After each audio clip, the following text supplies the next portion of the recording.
Okay, we're ready. Okay.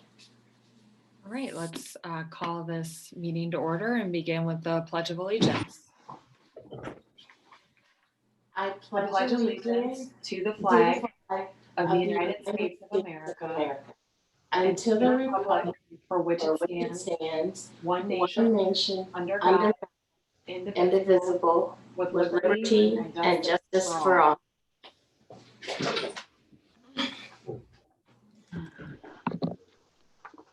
Let's recess into solid waste. I move to approve the minutes August 13th, 2020. Okay, I will second. Roll call, Amy? Vicky, Yes. Sabrina, Yes. Kathleen. Move to approve the August 2020 bills as presented by the county auditor. I will second. Roll call, Amy? Vicky, Yes. Sabrina, Yes. Kathleen. Yes. Move to approve the August 2020 journal vouchers as presented by the county auditor. Okay, I will second. Roll call, Amy? Vicky, Yes.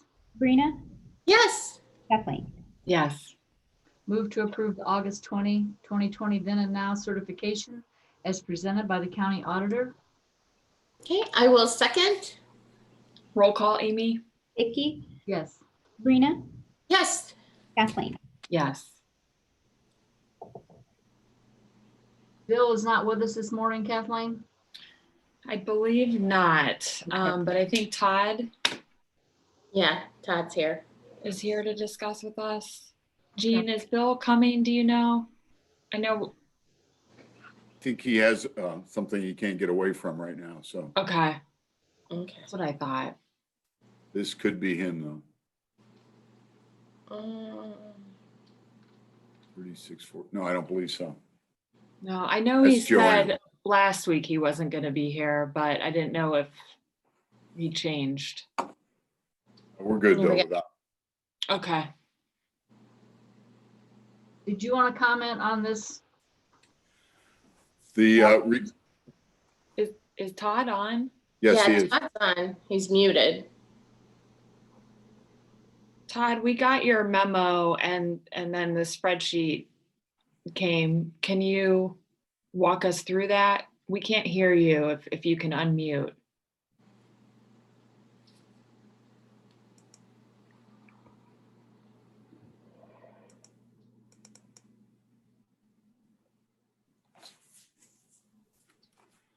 He had this problem in another meeting, Zoom Yeah. meeting.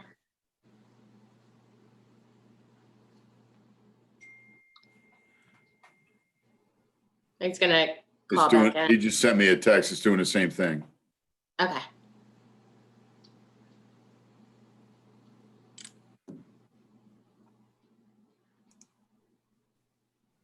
Amy, when you set up the Zoom, there is an option where people aren't automatically muted and then they have to unmute. Okay. Just take a look at that when you set up the next one.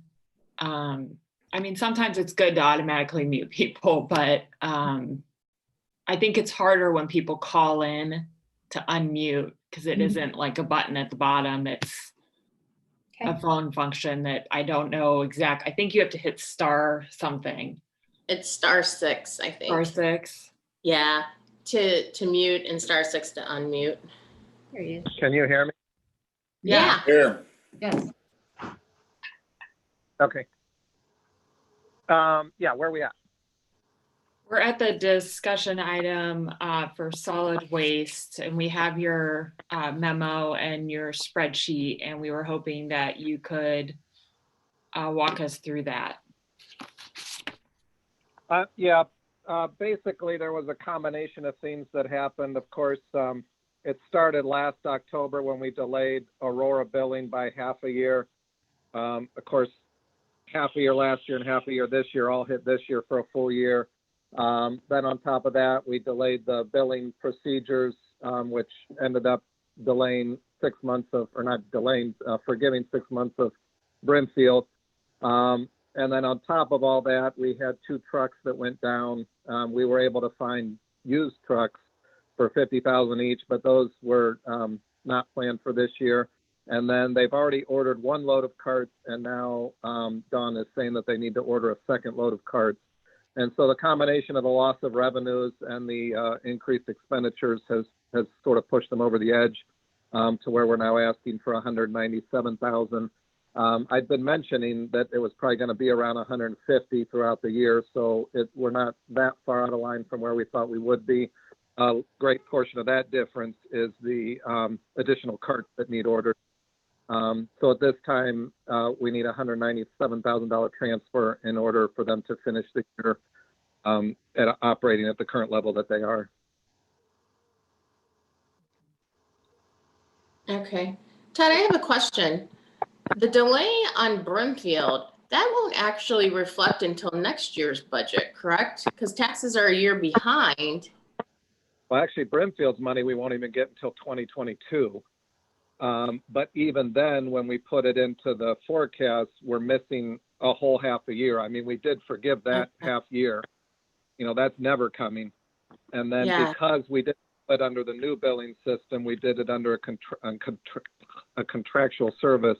Had we done it under the different billing, it would have come next year. Because we did it the way we did, it's not going to come until 2022. Okay. And Todd, where do you have the additional carts under? What category? In the other 5,000 items under 5,000, you notice there's a little over 60,000, 65,000 in that line item. That represents both the first and the estimated second shipment of carts. They actually purchased the first shipment. That was back in April, I believe. If you go down, I'm having computer trouble here as well, but it's in the fives. Is it the materials and supplies? It's 5,000 or 500,000. It looks like 5,000. That is their maintenance. That 101,000.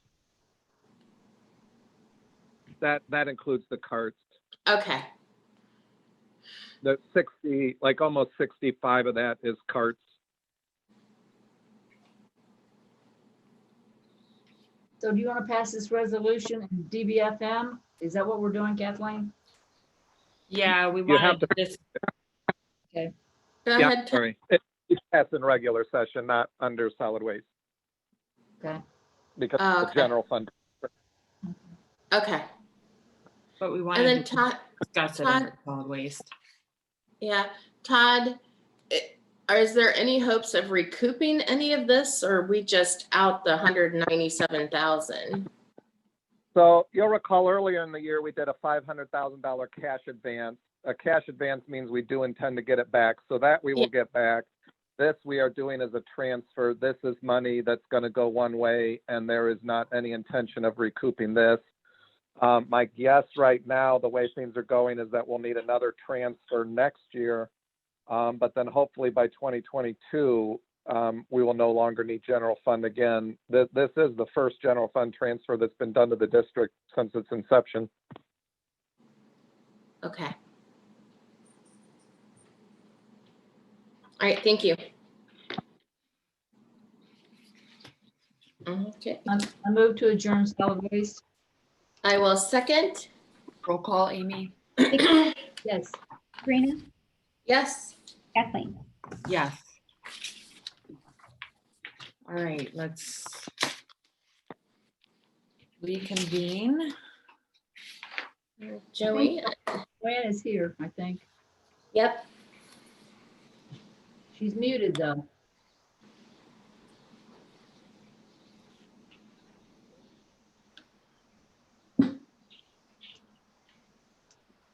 Joanne, can you unmute yourself?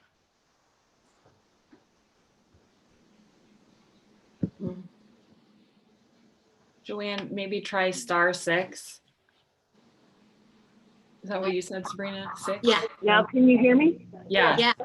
Okay. *6 was the winner this morning. Good. All right.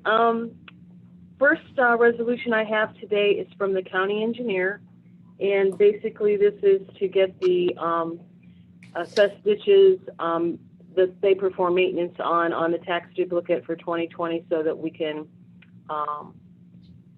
get them payable. It's submitted to the auditor's office. We do this every year. Move that the Portage County Board of Commissioners certifies to the Portage County Auditor annual maintenance assessments for county assessed ditches to be levied on the 2020 tax duplicate payable in 2021. I will second. Roll call, Amy? Vicky, Yes. Sabrina, Yes. Kathleen. Yes. Okay, number 2 likewise is from the county engineer, and this is certifying the stormwater user fees that are assessed. Move that the Portage County Board of Commissioners certifies to the Portage County Auditor the stormwater user fees. Okay, I will second. Roll call, Amy? Vicky, Yes. Sabrina, Yes. Kathleen. Yes. Okay, number 3 is a piece of property at the Juvenile Detention Center, an old dishwasher that does not work anymore that they want to salvage. Move that the Portage County Board of Commissioners agrees to declare obsolete and dispose of Portage County personal property located at the Portage Geauga Juvenile Detention Center. Okay, I will second. Roll call, Amy? Vicky, Yes. Sabrina, Yes. Kathleen. Yes. Okay, and number 4 is the resolution to put out for bid the sale of the regional planning building again with the, I think you all got the correction that I made. I don't know, I was rushing through things and I had the wrong date that the bids would be open, so I wanted to make sure you got those to announce that. Yep. Move that the Board of Commissioners agrees to declare obsolete property owned by the Portage County Commissioners and set the bid date for the sale of the unused excess real estate located in Ravenna City. Okay, I will second. Roll call, Amy? Vicky, Yes. Sabrina, Yes. Kathleen. Yes. Okay, and the last one, I think it's like spring cleaning time. Everybody seems to be looking through and getting rid of old obsolete equipment. This list happens to come from the Board of DD. They have several different copiers and printers that they're wanting to be able to get rid of. Move that the Board of Commissioners agrees to declare obsolete and dispose of Portage County personal property located at the Portage County Board of Developmental Disabilities. Okay, I will second. Roll call, Amy? Vicky, Yes. Sabrina, Yes. Kathleen. Yes. Okay, that's it for me today. Thanks, Thank Joanne. you, Thank you Joanne. all. All right, have a great one.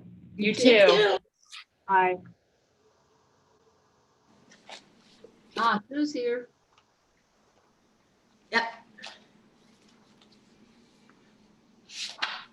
Hi, it's Kelly Jo. Can Oh, you Kelly see me? Jo. Okay. Yes.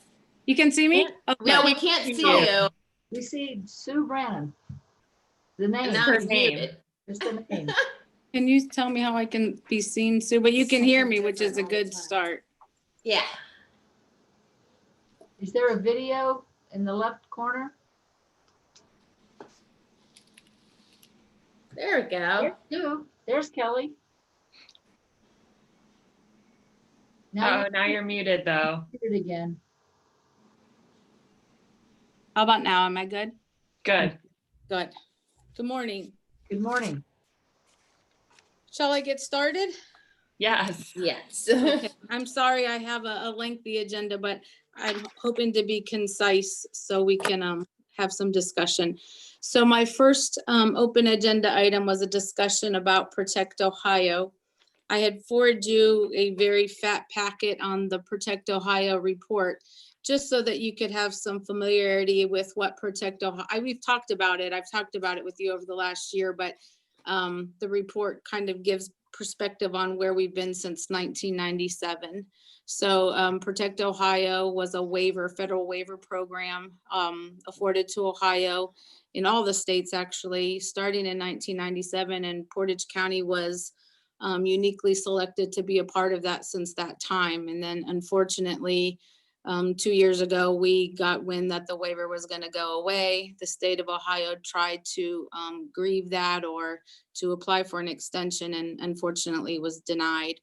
And so with Protect Ohio, it gave us allocation monthly in lieu of asking for reimbursement. So we used to receive $209,000 every month under the Protect Ohio waiver.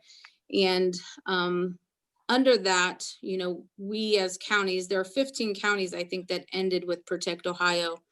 We needed to look to prevent or work to have innovative practices to prevent kids from coming into care and or to streamline kids going back into homes for reunification. So we implemented through Protect Ohio a family team meeting concept where all the providers, including the children and family members, come together and talk about goals for their case. We really had a focus and have been very successful with kinship providers and providing supports so that kinship could be used as an alternative to foster care and residential. And it was a very successful program. But again, we didn't have any say as far as the federal government terminating that program. What it did unfortunately do is when this program went away, we realized a $1,456,000 loss is what we have realized since it went away for 2020. We communicated that loss coming to you last fall, but we needed to see what the impact was going to be for us relevant to our reimbursements versus allocations. And it's significant, and it's significant for all 15 counties, not just Portage County. We had started strategies in late 18 in preparation for this, and I presented those to you over different quarters. The April strategies that I presented allowed us to have a cost savings of $410,000.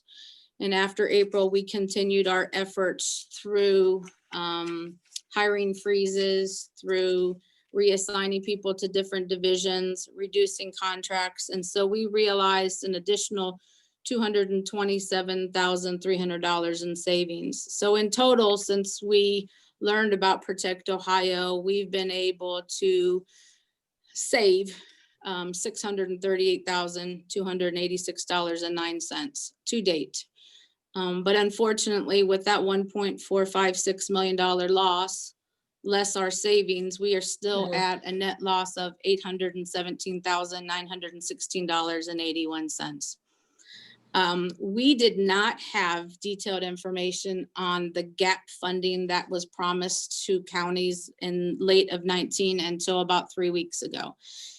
3 weeks ago, the bureau chief of fiscal operations from ODJFS sent out a written correspondence to all the Protect Ohio counties and did present to us a formula that we could look at to get some idea of what our reimbursements, I'm using the word reimbursement, but they call it a certainty grant, what the certainty grant would look like for each of the counties. And so we, Sue and I really weren't, I mean, we were sure of what we read, but we also asked for a meeting with the bureau chief yesterday, and we were able to talk to her yesterday to confirm that Sue had her head wrapped around it, and she does. And so for that, we were advised that we should receive approximately $1 million, a little over $1 million in January of 2021. That would represent 4 quarters loss. There's a formula. It's not 100% that you get back. And then we were also advised that in January of 2022, we will get another 4 quarters of gap funding through a certainty grant. It'll be about 15% less than what we'll receive in January of 2021. So it's a blessing that they're going to try to make up for the loss, but it doesn't speak to the significant loss that we have in 2020. When we were at the end of the year last year, if you recall, I had decided not to ask for a cash advance at that time. 1, because we were looking at cost savings, and 2, because we were waiting to hear when the funds would come. Initially, we thought we were going to get those funds, if you recall, earlier this year, and that's not a reality at this point. So all of that presented to you, knowing that the check is in the mail and it's documented, I would like to come before the Board of Commissioners and request a cash advance of $250,000, which isn't really going to put, it's not the total net loss, but it would really help us. But to be paid back to the Board of Commissioners, not in totality. I would hope maybe like in 25% payments of every allocation that we get until we can pay that back to you. But it's really necessary. The other counties either have increased levies in preparation, or they've also went to their Board of Commissioners, and the Board of Commissioners have been supplementing those counties as well. So we're all in all 15 of us are in a financial burden at this point. And everybody has been making different strategies to make it up. But I do come before you today and ask for that cash advance relevant to Protect Ohio. Any data that you need, I'm happy to put that together now that we have it, the formula information, those kinds of things, but definitely we know it's coming. There's a September meeting that the Bureau Chief talked to us about yesterday, where they, Sue and I both will be attending with the other directors and fiscal admins to get more detail, but they did put this in writing, which is the first that we've had since we knew of the loss. So I'll be quiet there and open it up to any questions, and I appreciate your consideration.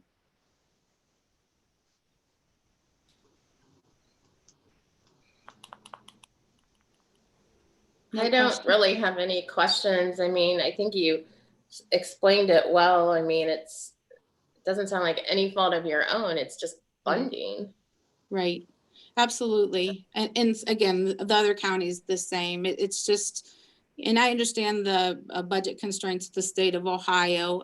It's just a long time to get your gap funding back from the time it stopped last quarter of 19 to, that's a long time to make us whole again. And even then it won't make us whole because they're pushing out the second piece another 12 months. So, but again, I have the data, we have the formula. And so I'm glad that you have saw and again, recognize that we did have tried really hard to bring that number down. So thank you. I appreciate that. Yeah. And these are well-needed services. So I mean, I'm in support of it. Thank you. Of the advance. Yeah. Okay. I agree. Okay. Yeah, and thank you, Kelly Jo, for all this information, for all that you've done to, and your staff and department to realize those savings and to keep us informed. I mean, you've been talking to us about the loss of these funds for,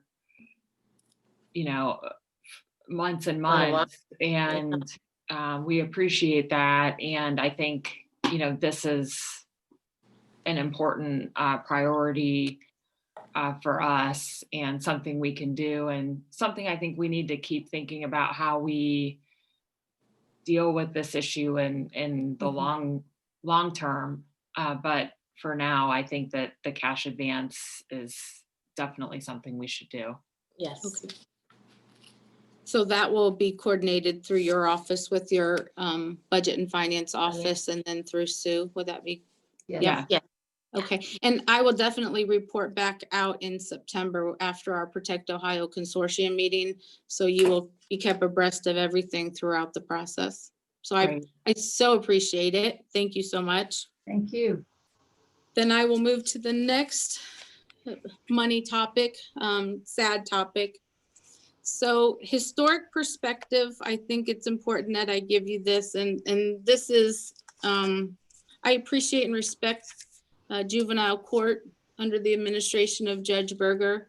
We in Job and Family Services have a different philosophical views relevant to kids from the court, but I think what's common between our departments is that we all strive to keep kids safe. And unfortunately, with the opioid epidemic that started many years ago, coupled with youth having significant mental health and addiction issues, we're seeing now more than ever the need for these teenagers to receive vast wraparound services. But at the same time, from a job and family service perspective, we know that Family First federal legislation is on its way. And we also know that it's really important to promote normalcy where kids do not linger in residential facilities. Hence why I presented the group home concept 2 years ago, that we wanted a step down approach for kids as they transition back home. What though we have realized is that the financial burden to JFS associated with these kids in residential placements has increased and not decreased. And the contributions from the court for these youth have been inconsistent over time. Over time, juvenile court, and I say from 2007 to 2009, had a line item in their budget to contribute anywhere between $70,000 and $75,000 a year towards the cost of residential placement.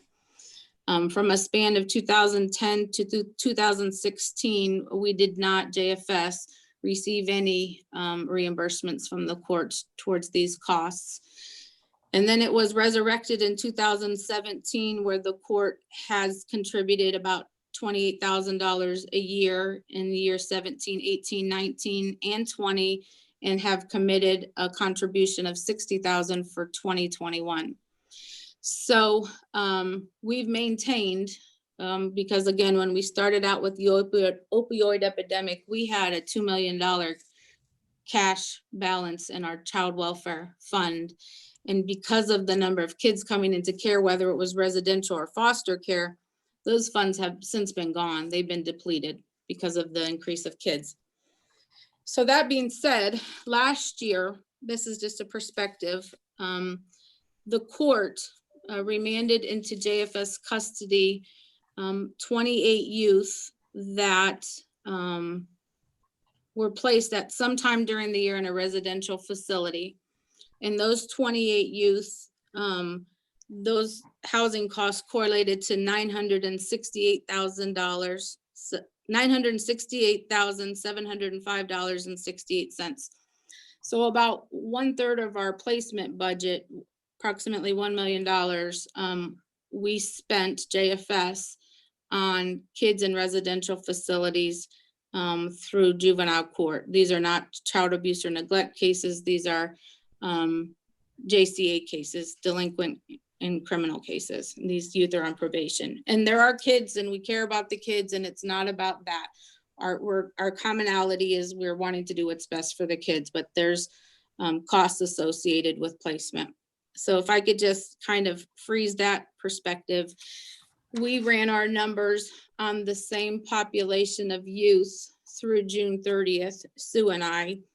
And from January 1, 2020 through June 30th, 2020, we have already been invoiced or have paid on a total of $794,273.75 of residential costs. So we are on target to spend, if it continues this way, and this represents 33 kids in a 6-month span versus 28 kids in a 12-month span.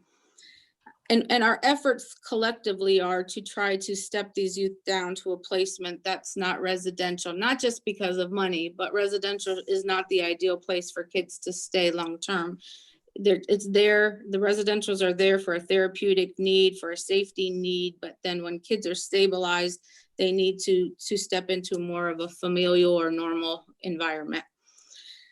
So that startled us that we are at that point as of June. And again, potentially, if it continues, we're on point to spend or to have incurred costs about $619,000 more at the end of this year than we did last year.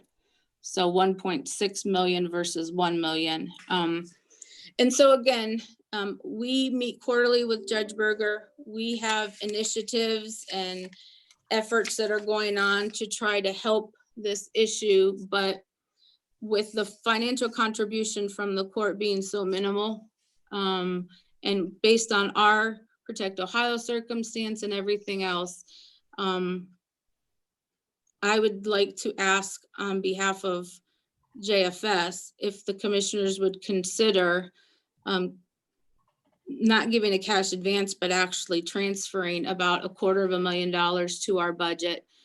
That speaks to these increased costs. I think I have an opportunity, I know I have an opportunity to talk to the incoming judge about ways that we could maybe look to have a solid per diem cost recognized in their budget for 2021, but it doesn't speak to 2020. And so, again, I respect Judge Berger and the court. I know we have the same mission to keep kids safe, but we do bear the brunt of these financial costs, and they're a bit alarming right now. So I come before you with that ask, but not to pay those funds back. How soon do you need that, Kelly Jo? Both I would love to see in the month of September, because we are being invoiced and paying on these costs now, these residential placements. So I would hope that we could have both in the month of September. Well, again, I think you've given very good explanation of why you need this money. And regardless of how this happened, we have to deal with what is. But going forward, I do think it's a very good idea that you meet with the incoming judge and see if we can't have a meeting of the minds. And I do believe the mission is the same, but we have to figure out a way to make this whole. Yeah. Absolutely. And again, our attorneys, I should tell you this, we had our quarterly meeting with the judge and his team 3 weeks ago. And with me was our 3 attorneys through the prosecutors that we contract with and Darlene. And we had really pointed conversations around this issue. Our attorneys have and will continue to present creative options to the courts in lieu of residential. There is a purpose for residential facilities, but there are also options where we could look to group homes, extended family. We could, maybe not or position ourselves before the court to ask the court to consider not giving custody to us, but maybe wrapping services around a family where maybe youth can be sustained in their home. So we're really looking at creative options, and the court was open to these discussions, and we're going to continue these. But I just wanted you to know the discussions have been occurring for a long period of time. The judge and I have had a number of conversations around this issue, and again, I respect him and his office. I just think that when we're the body that's incurring the cost, we're the ones that are speaking up and saying, can we get some help here? So can I get some help? Can I get some help here? So anyways. Again, you've done a stellar job. You have. I mean, what else can I say? Well, I appreciate it. It's not easy, and these are kids we're talking about, and it's always hard to put a cost associated with youth, but you do have to. Practical. Yeah. Right. And while there are caps on the contracts for these facilities, the reality are that the average residential placement costs are in the $300 and $400 a day. And so while there's caps, I still would hope the state, and I've argued this, that there could be some regulation in the future for states, for the state of Ohio to kind of tackle that project, because, and not that they don't provide good services, it's just with the per diem costs as high as they are, that's really where we're struggling right now, Well, I'm in support of this. I appreciate that very much. Yeah, I am too. I just want to verify with Todd we're all good, but yeah, I would be in support of it. Thank you. Thanks, Kelly Jo. I think we have a little bit of time here with the September timeline that you have. So that'll give us some time to analyze where we are in this 2020 budget cycle. You've clearly done a lot to save money, to do everything that you can here.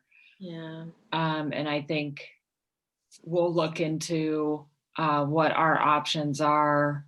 This was a very thorough explanation. We want to help you, Mm-hmm. and we'll get back. To you. We'll get back to you soon on what we'll be able to do. But appreciate all that you and your staff are doing to work with the court and with these kids. Thank you so much. I appreciate that very much. I'll just move to my next item then. We have, the agency, we have a hiring freeze now. And we do have, I think 2 months ago, we had around 200 employees. We now have 193.5. So we're down staff. I want to maintain this hiring freeze. I think we're able to manage it with the exception of the Children's Services Division. I have reason to believe that we are going to be inundated with referrals in our hotline, the Child Abuse Neglect Hotline, when school resumes. And we know many of the Portage schools, right, are gonna be in person. And so I am asking, and the state average, not average, the state standard for caseloads per worker is 1 in 12, one worker for 12 cases, and we're at about 15 to 17 per worker now. And they've been able to manage just because of COVID-19, and we're not in 100% capacity, out in the field as we were, but I believe we're going to be. And I would like to give some relief to those workers. So I am coming before you and asking if I can post 1 social service worker 3 position at this time. Sue's here. We can afford that. And it would, you still have to train the person, but it would give some relief to the staff. And again, we have reason to believe from even the school districts have talked about this. We think that there's going to be a lot of referrals coming through the hotline because these kids haven't been seen for 4 to 6 months now. So I request that of you, and if you support that, then I would submit paperwork next Thursday through the HR department. I support that. Yes. Yeah. Great. Thank you so much. I have one more item and then I'm going to turn it over to Sue. Okay. Through your contract process in the future, if you support these changes, you will have a resolution presented to you. But we have a community planning committee that guides all of the initiatives in our PRC plan. We are excited that we're able to start the new manufacturing coalition through Ohio Means Jobs here in the next week. And we placed in our plan on page 9 an inclusion for supportive services for uniforms, transportation, background checks, footwear, for those individuals in training programs, especially through the manufacturing, to not exceed $1,500 per person to prepare them for these internship opportunities. So the community planning board had to vote before I brought this to you, and they all voted yes on this inclusion to the PRC plan. The community planning board consists of all community partners in the agency, legal aid, Community Action Council, Family and Community, Coleman, you name it, they're on it. So there's about 25 members that voted yes for that item. And then the second edition is on page 19. And the Community Action Council is not certain of this, but through COVID-19, families have been able to fall under the radar with termination of electric and gas services. So there's a waiver in place that they can't be terminated at this point because of COVID-19. Okay. Well, David Shea called me and talked to me, and he believes that when this is lifted, we could see an influx in the community and the need for electric and gas bills. And while he has his funds coming in for the heap season, which is November through or October, starting October, he suggests that there might be an increase of a need. And so we have TANF funds to come in on the back end if he depletes his funds. So that's what the inclusion is, that effective October 1st, due to COVID-19, we would make these funds available for emergency needs during the heat months. So typically we don't do it during heat, but now we'd like to open it up. But we would be the secondary payer outside of heat. And so again, I think it's good community collaboration to be able to wrap services around these families if indeed they're facing disconnect notices. Okay. And so you don't necessarily have to vote, well, you just need to support it. I don't think you Yeah. need to vote for it. Yes. I think it's going to be well needed. Good.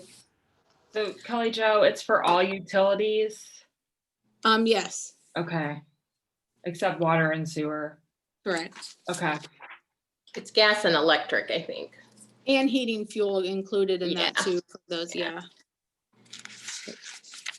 And that's all I had, and I so very much, I know. I've only spent like the last 3 evenings working on this, but it's all worth it because I so appreciate your support. And we'll continue to be transparent and give you updates as they come, but it means a lot to have a Board of Commissioners that supports all the programs and our staff. So thank you again. Well, please know we support you. And Thank we you so much. appreciate you. Thank you so Thanks, much. Kelly Jo. Thank you. Okay, Susan. Good morning. Morning. Good Sue. morning. All right, we have a few today, but it shouldn't take too long. The first one is we got our new allocation for our Child, Family, and Adult Community Protective Services. We call it the 533 allocation. This is an allocation that can be used in child support. It can be used in PCSA. So we've decided this year to use it in children's services since that is where we need our funds. So this is actually 658149 of it is from state fiscal year 20, and that was a gift donated from another county, which is very exciting. They couldn't use all of theirs, so they transferred some to us. And then $150,000 is of the state fiscal year 21 monies. I'm holding back a little just in case we need something somewhere else. So the total amount that would transfer from the Public Assistance Fund to the Child Welfare Levy would be $156,581.49. Move that the Board of Commissioners agrees to transfer $156,581.49 from Fund 1410, Public Assistance Fund, to Fund 1415, Child Welfare Levy. Okay, I will second. Roll call, Amy? Vicky, Yes. Sabrina, Yes. Kathleen. Yes.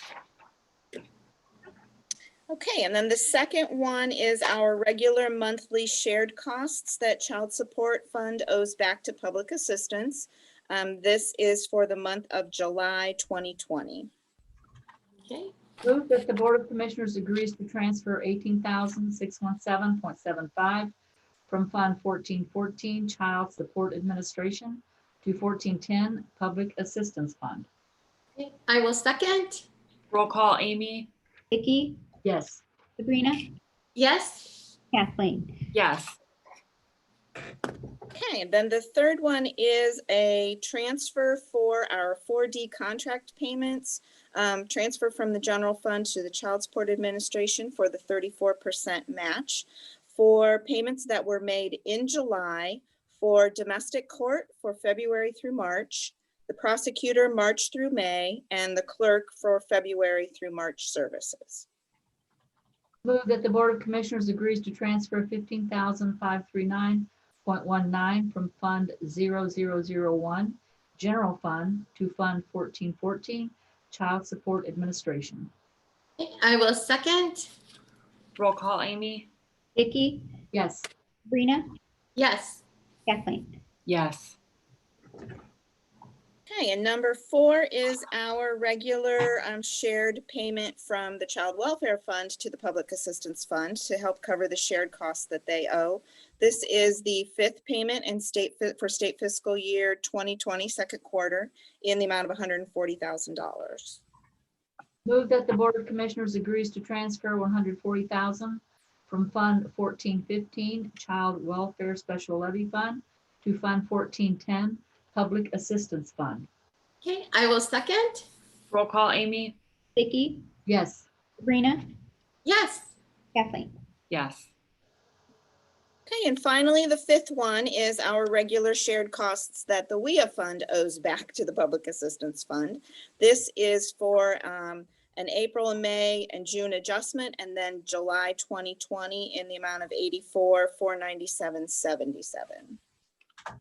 Move that the Board of Commissioners agrees to transfer $84,497.77 from Fund 1413 WIA Fund to Fund 1410 Public Assistance Fund. Okay, I will second. Roll call, Amy? Vicky, Yes. Sabrina, Yes. Kathleen. Yes. Thank you, All Sue. right, well, that's it. Thank you guys so much. Have a great day. You too. You too.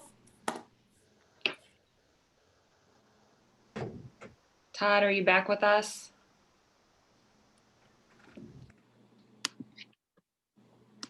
Can you hear me? Can you hear me? Yes, we can. Yep. Okay. Yeah, get my bill run email. Yes.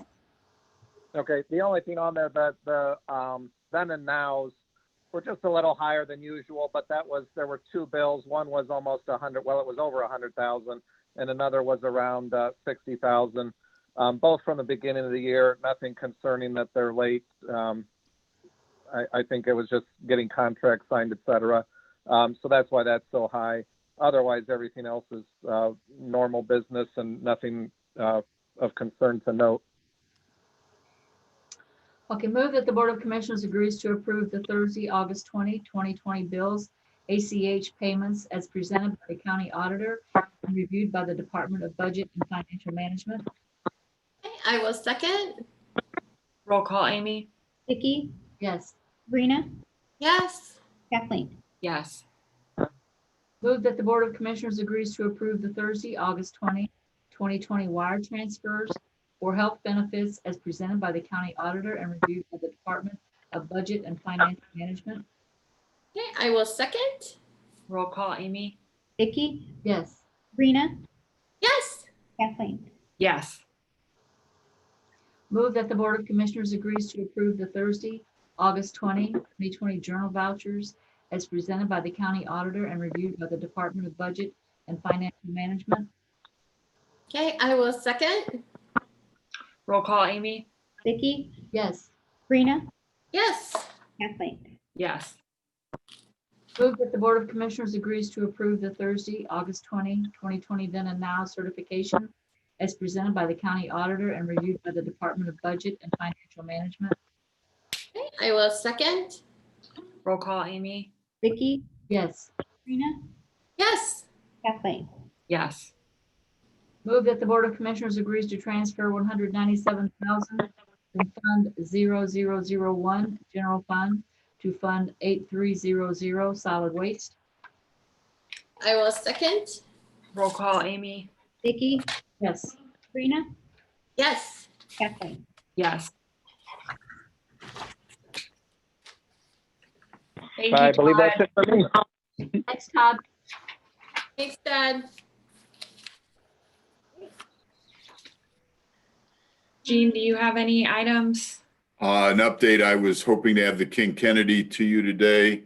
The plans that were revised to, the contractor was, he was going to give me an update. I have talked to everybody. We just need the update in order to know the final number. And those plans include the moving into the building some 15 feet to provide separation between the existing structure and the gymnasium. So until we get that final number, I'm not going to be able to give you an accurate report, which was the Okay. reason we sent out for that. So the other thing is the current dollar amount that has been identified as needs that could potentially be funded through CARES is now at 2.9 million. We keep inching up as we get more and more accurate. It is my opinion that the CARES work group, and I didn't get any response back from my statement to them, so I'm going to commit one way or the other. The first week in September, we need to come back to the board with 3 groups. Tier 1 things that we believe are 100% within the guidance documents from the U.S. Treasury for expending CARES fund. Second group would be those things that we believe meet it, but and the third group are those things that maybe won't make it. And we're going to move that stuff till we get to 1.8 million. But the bottom line is we will spend every penny that we get available, either from the original amount or from additional funds that may come back to us in October. Jean, did you see that CCAO is doing a webinar tomorrow about how some counties are, I think they're focusing on Richland and another county. Do you think that would be helpful to participate in? I was planning on that, yes. Were you? Okay, that sounds good. And it'll be interesting to see if any counties are having trouble spending theirs, if there's excess, because there was some talk about that could get redistributed. The first would be, my understanding of the process, the first occurs within our county. So money comes back to the auditor, of which we can accept 25%. So if there's 200,000 that comes back unspent, then we could get an additional 50. If the number goes up or down, that's what our break even is. And then the second pass would be later in the year, in the first week in December, when the state captures all the money back and then looks to spend it. So we're going to have to be on our toes to get all we can. And then there's still money that the state is holding on to relative to CARES as well. And I don't know if that will be for the state's own expenses or if there's a potential there for There additional is. allocation. But that's strictly outside of our control. It's what the state is going to decide to do with it. And I have not read anything specifically as to why they're holding it. So it's just a guess, waiting to see what's going to happen with schools coming back. So. Okay. Thank you. That's a helpful update. And thanks to you and the CARES work group for a big task that you guys are tackling. Right, sure. Thank you. I'll pass that on to those who deserve it. Thank you. Move that the Board of Commissioners approves the August 13, 2020 regular meeting minutes. Okay, I will second. Roll call, Amy. Vicky, Yes. Sabrina, Yes. Kathleen. Yes. Do you have any comments on that resolution from Water Resources, Jane? That's a standard annual. Yeah. If Okay, there's any questions, I'll be happy to try and address them. okay. Move that the Portage County Board of Commissioners certifies to the Portage County Auditor annual sewer maintenance assessments for Mogador Sewer District Number 8 to be levied on the 2020 tax duplicate payable in 2021. Okay, I will second. Roll call, Amy. Vicky, Yes. Sabrina, Yes. Kathleen. Yes.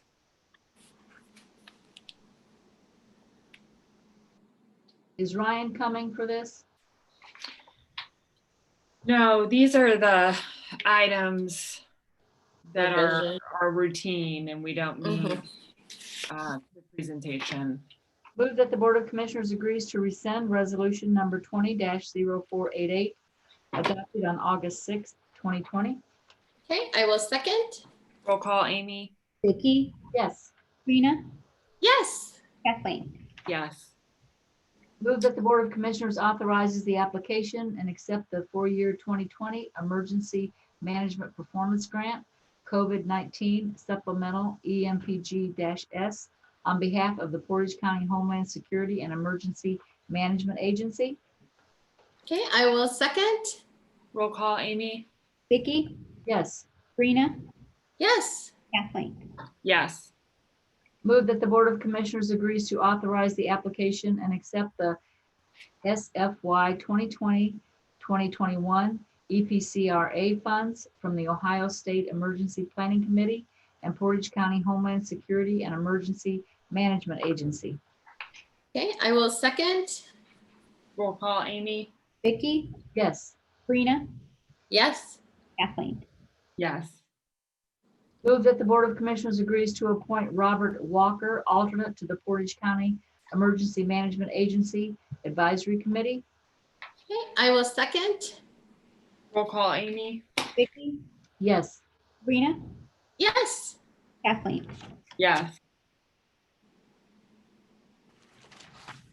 Move that the Board of Commissioners agree to authorize an annual salary increase for Gene Roberts, County Administrator supplemental, in addition to his current annual salary as a Department Director due to successfully completing the 120-day probationary period effective August 25th, 2020. Okay, I will second. Roll call, Amy? Vicky, Yes. Sabrina, Yes. Kathleen. Yes. Move that the Board of Commissioners agrees to appoint Jamie Sitko to the Mental Health and Recovery Board. Okay, I will second. Roll call, Amy? Vicky, Yes. Sabrina, Yes. Kathleen. Yes. Approved in accordance with the Ohio Revised Code Section 325.07, the Board of Commissioners acknowledged receipt of the monthly record of proceedings and transactions for July 2020 as presented by the Portage County Sheriff's Department. Okay, I will second. Roll call, Amy? Vicky, Yes. Sabrina, Yes. Kathleen. Yes. Move that the Board of Commissioners acknowledge the receipt of the Portage County Investment Reconciliation for the month of July 2020, received on August 11th, 2020, as presented by the County Auditor and County Treasurer. I will second. Roll call, Amy? Vicky, Yes. Sabrina, Yes. Kathleen. Yes.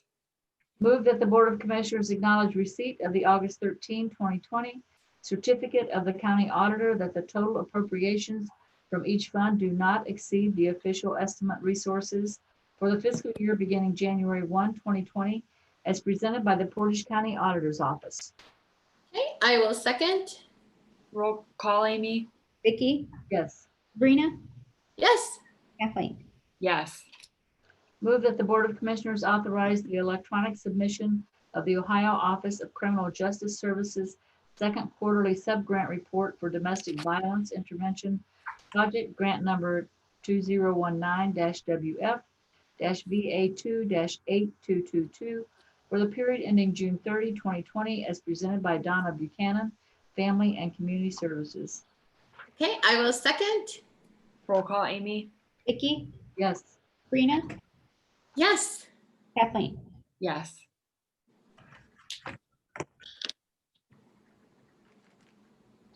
Okay. All I have. Is there anything else? Nope. Move to adjourn? I will second. Roll call, Amy? Vicky, Yes. Sabrina, Yes. Kathleen. Yes. Thanks, everybody. Have a good Yay. day. You too. You too. Bye.